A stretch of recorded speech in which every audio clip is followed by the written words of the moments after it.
Now it's been like trying to just immerse ourselves in the culture and be able to take all that back to our coverage of bases covered live. Yeah, it's brilliant idea. So yeah, fantastic to hear. So we're happy to help. We're obviously long-term football soccer fans. You'll know we've got our wee podcast, which we really started we started in COVID actually. I think 6 years ago today was our first episode, Wow. bizarrely.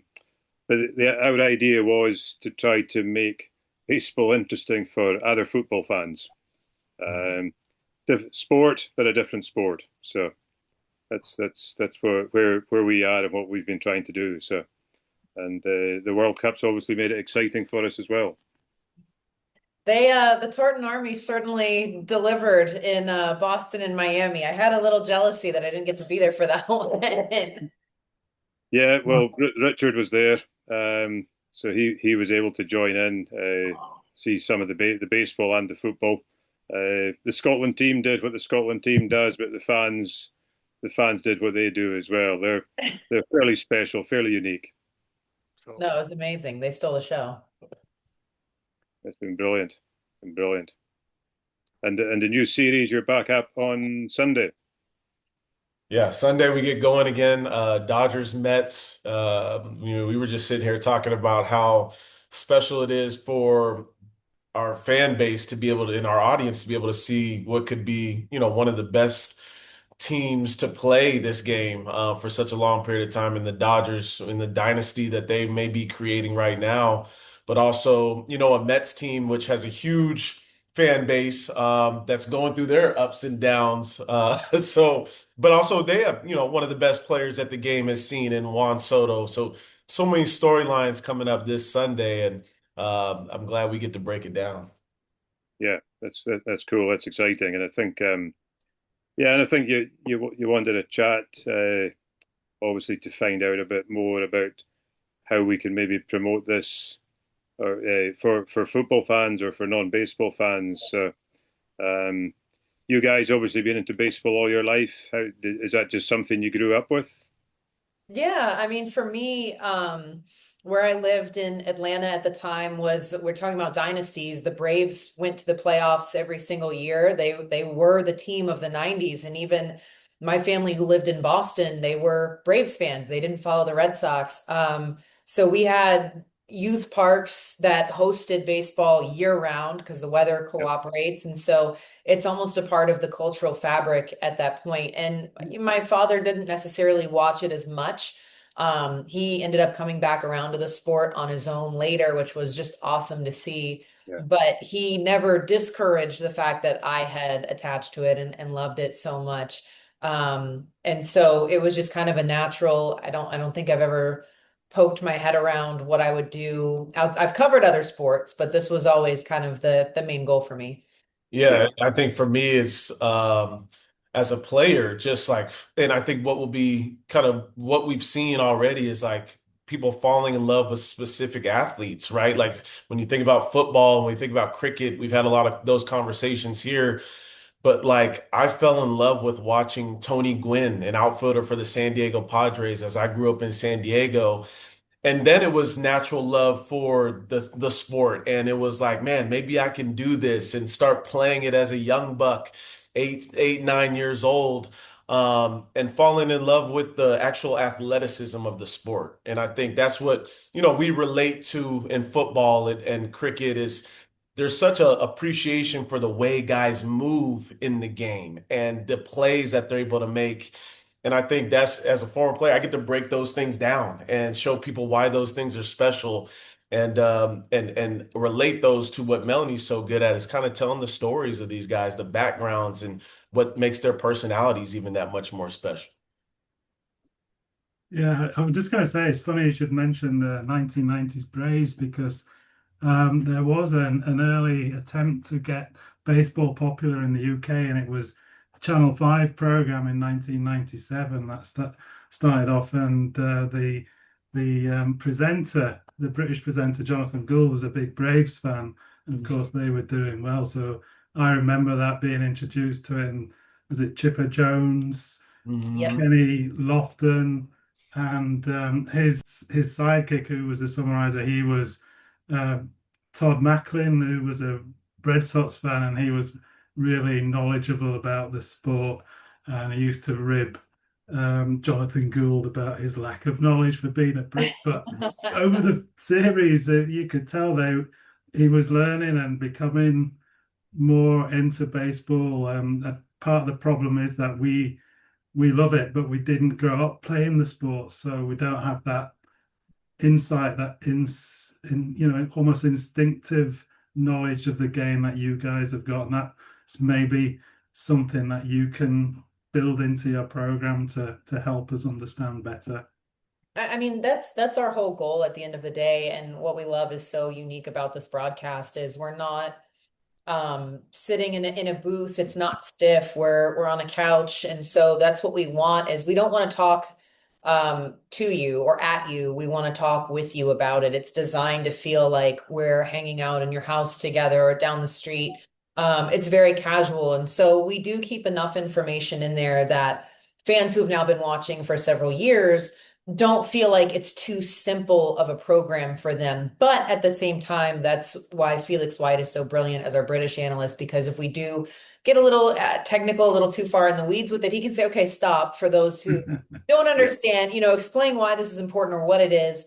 And I just think it's this really beautiful blend of just a bunch of pals, talking about a sport together. And so it kind of lets you learn it without feeling like you're out there and exposed. Yeah. It encourages you to learn it at the same pace with everybody else and not feeling like you're too overwhelmed or that it's not enough information for you. It's too simple. We keep a really good sweet spot, I think. The broadcast itself is unique and even unique to the work that we've done previously, just because the engagement with the fans, like they can tweet in and be able to do those things to where it's like it calls our attention to what they're looking at or something that they want answered. So we get to figure out, okay, where is the audience, or like where should we be going with this audience? And it gives us feedback from every single second of the broadcast to kind of know, okay, what should we be talking more of, or what does the broadcast or what does the audience already have an idea of, so that we can kind of stay away from maybe.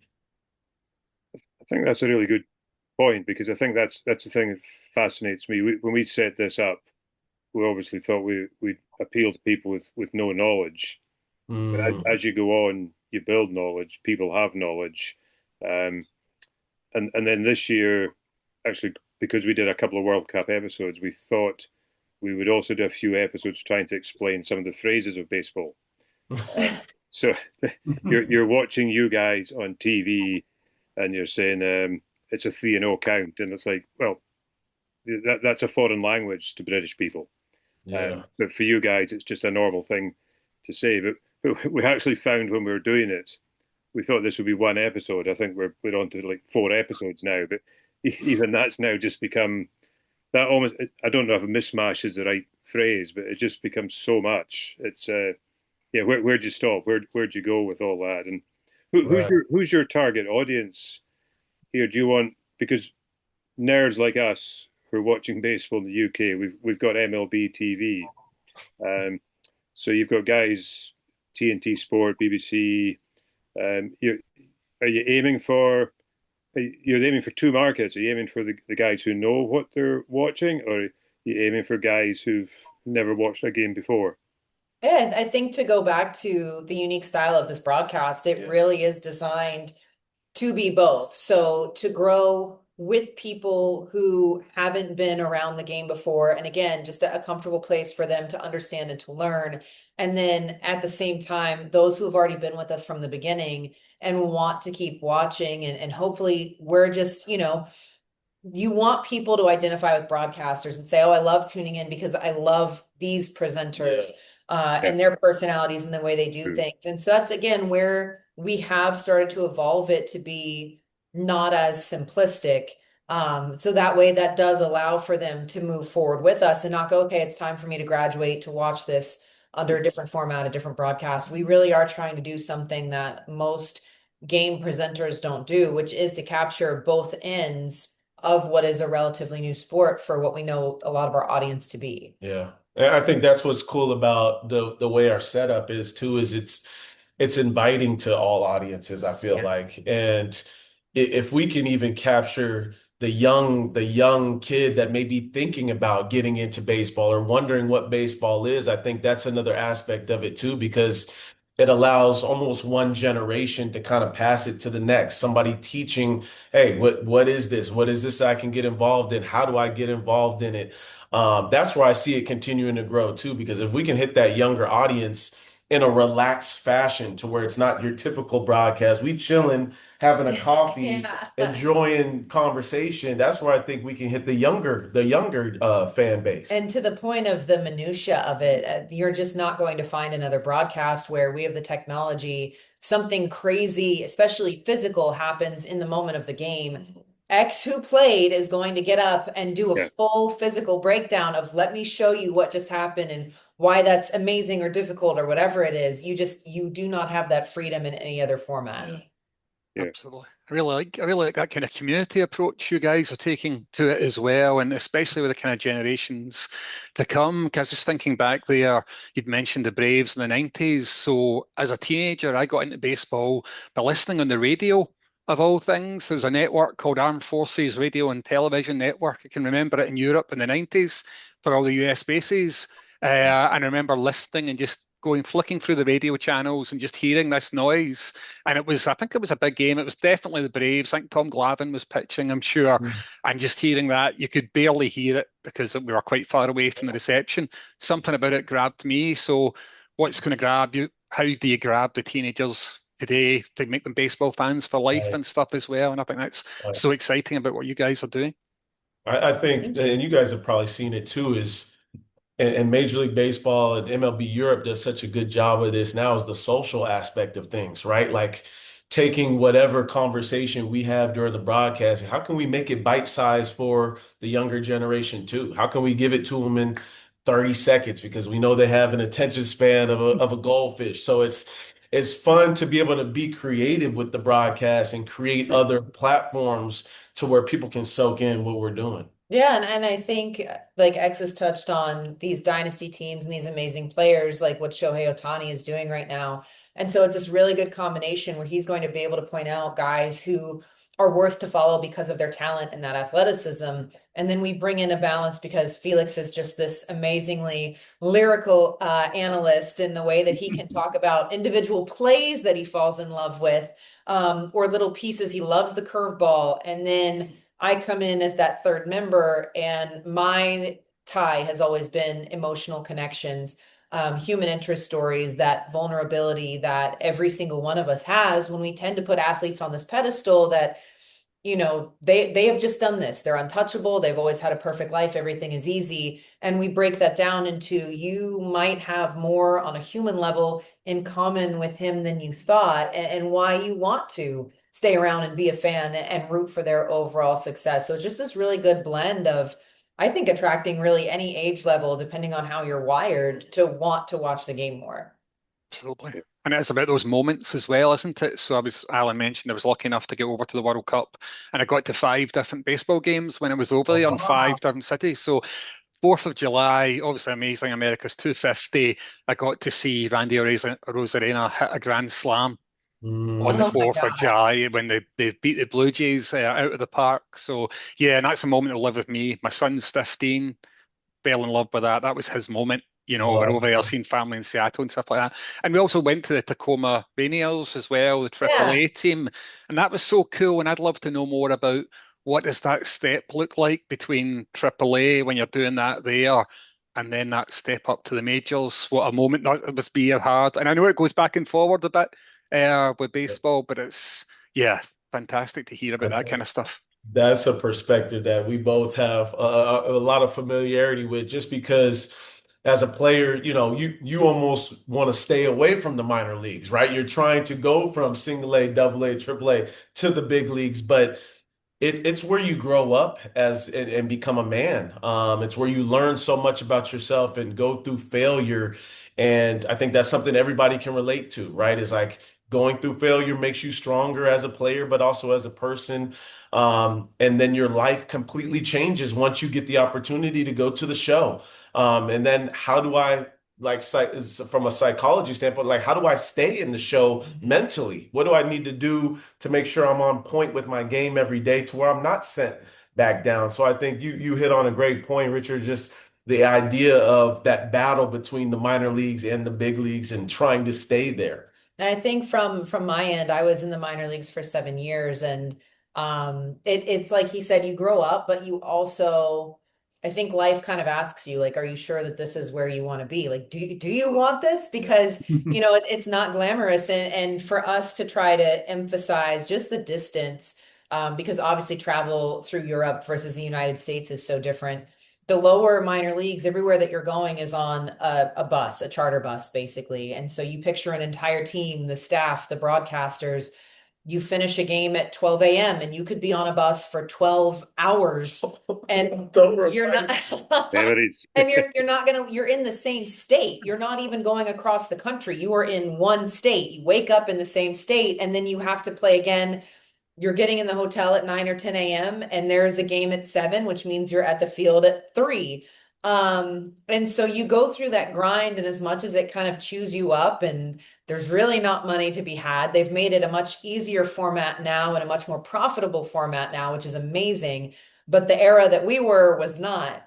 And so when you do finally get that chance to go to the big leagues and you're on planes and there are support staff around you and there's good food, it's not McDonald's every day.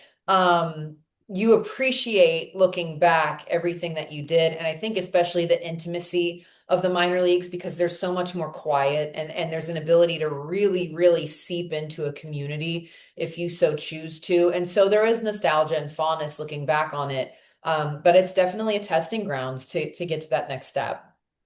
Yeah. I'd be interested in we've touched on the World Cup as well. Is there anything you're thinking about doing differently in the next few broadcasts, or anything new you're introducing because you've seen the reaction, the England fans at the Braves with Michael Harris second, was it? And It, the love they were giving him, and then the Tartan Army in Miami and Fenway. It'd be impossible not to talk about those things. Yeah. And I think a lot of it because of where our game is at internationally right now too. Having gone through the World Baseball Classic and then seeing, Yeah, the World Cup and just the momentum it's built into baseball. And I think highlighting those things only help our game.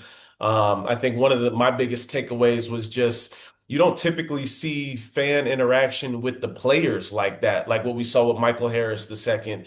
yeah, And it reminds you that the fan base interjects an energy to players that they cannot stray away from and that they can use. And that is cool to see that connectivity. yeah, And just what we saw with the England, the Tartan Army, the fans in general, it reminds you here like how much more we could celebrate and commit to our teams. yeah, yeah. I mean, fan culture is quite different, and I have to say, I think one of the things we love about watching baseball is how it is so different from football. We're football fans. We love all that, but I've watched the Tigers, I think, in 4 or 5 different ballparks now, Mm. Wow. and it's that excitement of going to a new ballpark, but you're actually sat beside Blue Jays fans, you're sat beside Red Sox fans, Mhm. you're speaking to different people. That's just an experience that we don't have at all, and that's an important thing to really get across to people about how much fun you can actually have doing that. The chanting and the singing, obviously, our fans, they're used to being sat together, they're used to traveling together on buses, on trains, and what have you to get to games. So it does create something a wee bit different. But you've got, how would you sell? We did an episode before the World Cup for Scotland fans going to Fenway. We didn't quite expect it to blow up and be as fantastic as it was. But the idea was to sort of say to people, come and watch. Go when you go to baseball. Here's A, B, and C. What you should go and do. The second comment we got when we put it in social media was, "Don't go. It's boring as anything," Mm. which justifies us doing the podcast. They didn't even read. They didn't even listen to the podcast. Right, How would you sell the experience of going to a game to a soccer fan who's never been before? I think it's like life. You're going to get out of any sport what you put into it. So I think if you're going and only expecting the joy to come from every single play that happens, it will probably feel longer. And if you're going excited to see these different people who will probably be around you, like you said, it's not traveling together and sitting together like you would normally see. Exciting to try new food. We have our resident professional here in that department, and he's been in the game that long and he still gets excited about it. So, like, I think that's like case A. He should probably be desensitized by now, but they just continue to elevate the experience. And so, when you're willing to make it a full scope and not going moment to moment, then when the big moments happen on the field, and because you're immersed in the crowd that you're around and your food and drink and just, beautiful weather and amazing ballparks, these cathedrals, whether they're new or historic, you're going to have a lot of fun with it. I would also say the strategicness of a game like soccer or football and the little passes, remind me of the pitches, right? Like everybody's trying to figure out how to get to a scoring position. Every little hit, whether it be a base hit to the right side and at bat, maybe a bunt, you're trying to figure out how am I going to get to the big swing? And I think those intelligent fans that appreciate the strategicness of the game and the almost waiting out your opponent and trying to go punch for punch and figure out ultimately how you're going to get to the goal, that's where I would relate that aspect of it is, those fans that appreciate the step by step by step, and then boom, those are the ones that are going to like, hey, baseball's for me. Yeah, the strategy. Yeah. Yeah, spot on. Dave. Yeah, sorry, could I just say something? I'm so impressed that you went to Lord's, by the way. And that was amazing. Yeah, I've not been for many years. It's that long ago. I don't think those relatively new stands were actually up. It was like an open end, but Wow. well, one of the things occasionally we do on the Highland Bullpen is they bring in me and we try and make a connection between cricket and baseball. And one general thing I think I found this out when I went to Fenway a few times, is that there was a very similar vibe about football is very tribal, and the fans are crazy, mad, passionate. And that's not to say they're not that element in baseball, but I think in cricket and baseball, there's a love of the game for itself, for its own qualities, if you know what I mean. So a fan goes to Fenway to see Shohei Ohtani play well. Yes, you want your team to win, but you want to see good baseball, and that's the same in cricket. And I think that's what I genuinely love about baseball, if you know what I mean. Yeah, no, I think that's kind of the essence of what you want from any sport, right? Is you don't want to have your team hoist the trophy at the end of the year and go, well, everybody else didn't really step up. You want to see the best of the best going head to head. I mean, that's that raw human element at the end of the day, is knowing that you can say you're the best because you've seen the best and you've taken care of that, not because it was, handed to you. Right. And you know what I experienced at Lord's was this idea that, the game can be soaked in over a long period of time, right? Like I didn't realize how long, a cricket match could ultimately be, but it made me appreciative of the smaller moments. And you get more excited about somebody catching the ball and that's a wicket. And I'm like, hey, they out of the game.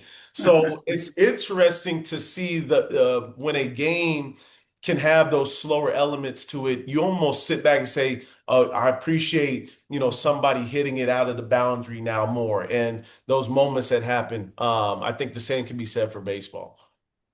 Cricket's a game that can go on for 5 days and still be a tie at the end. Maybe the pitch clock wouldn't quite help with that, I don't think. But one thing what was cool too is what we experienced, where I feel like most people probably didn't, is we saw it from a lot of different perspectives too, walking around Yeah. the pitch or walking around the whole stadium. So I think that helped us kind of see different people's perspective and their points of view too. Absolutely. One thing I wondered about, because we all grew up playing football, soccer, so you can watch top players, and you know you can never do that, but you kind of know how it feels to hit a ball from 30 yards into the top corner. Doesn't happen very often for mortals, but for the top guys, it does.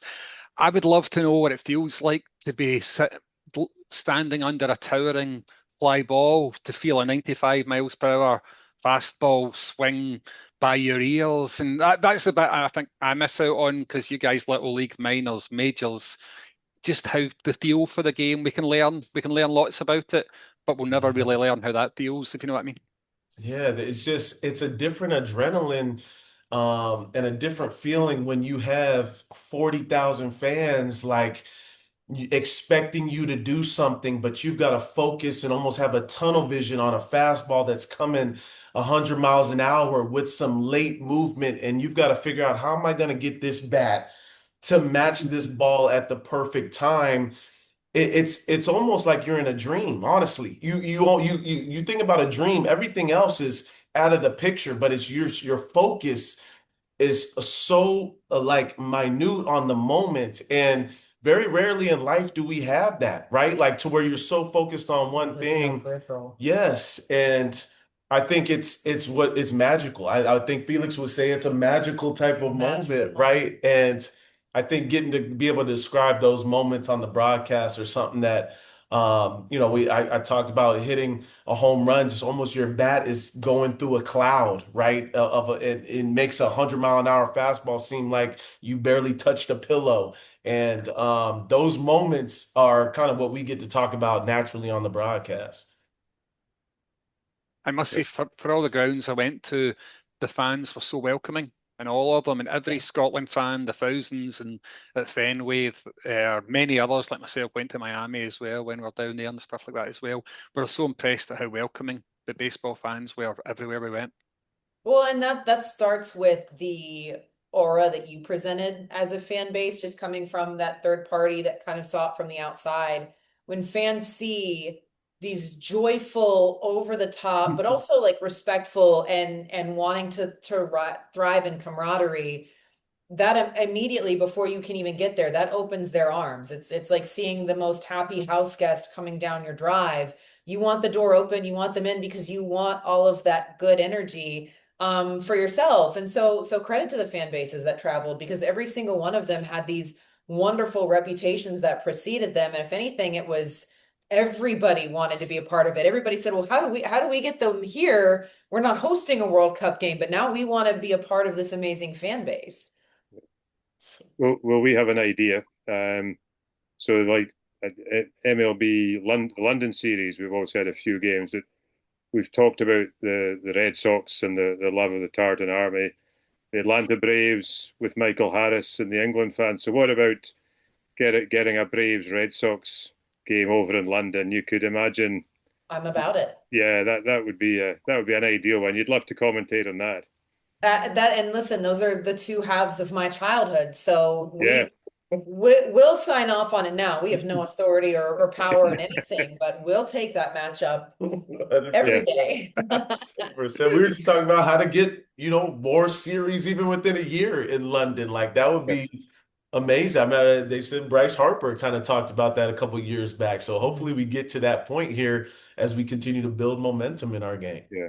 I mean that to me, I mean, I know it's interleague and what have you, but that's like an ideal one. The Patriots, and talking of football, they're playing in Germany Mhm. this autumn. Now they're playing the Lions, so I've got no interest in the Patriots if they're going to play the Lions.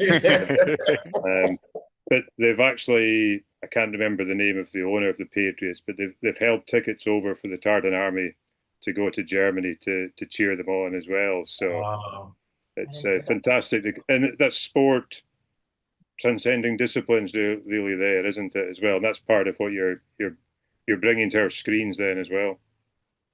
Yeah, I think so, 100%. It's just again, if you appreciate sports for what they do for a community, I think any sport that's willing to put itself out there to bring in a new audience is still, you're still going to find those little touch points of similarity, enough for you to latch onto, whatever it is, even if it's not with anything to do on the field itself.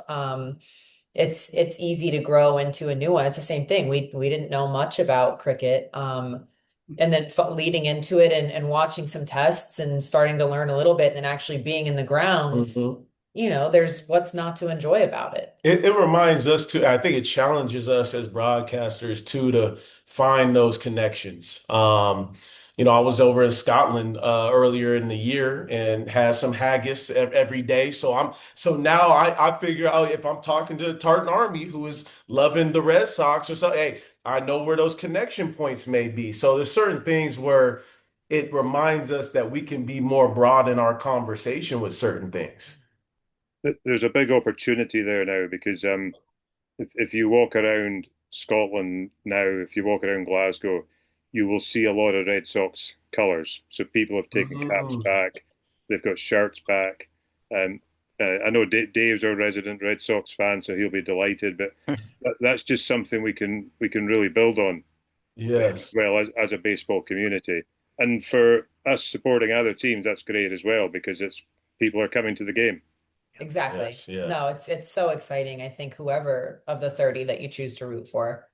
Yeah. And we were looking at, kind of the hats back here and how, certain cities like represent things. Maybe fans are not even fans of baseball, but from a culture perspective, people rocking the hats all the time. So how can we connect what those certain cities mean to those people that are already wearing some of the merchandise and don't really know?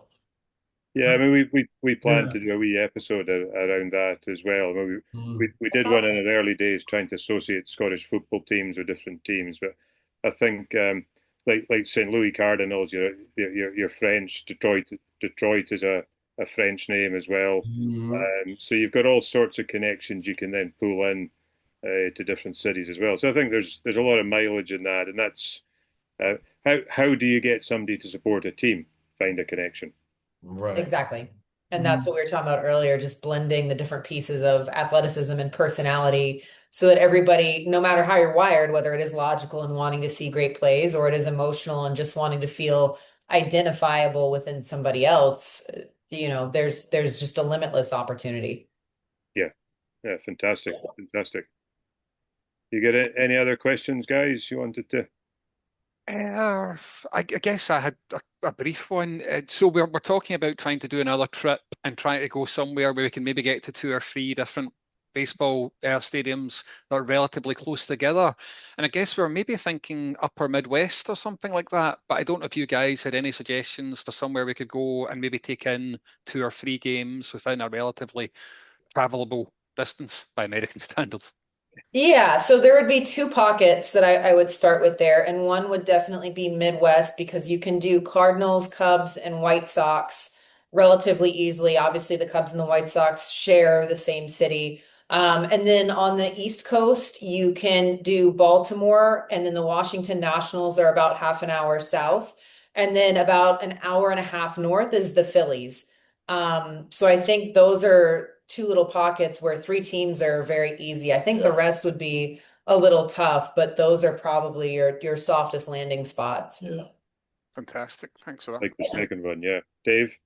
Yeah, no, that sounds like great advice. And going back to what we're saying about the late 90s, I said just as I was getting interested in the sport, it sounded like they were going through a phase of tearing down the old stadiums. And I talked my wife into going on a trip in 1999, and we actually went to Chicago, saw both the stadiums, and then took a one-day trip into Detroit to go to the old Tiger Stadium. Yeah. But we did fly in and fly out. We nearly missed our plane because it was on a rain delay.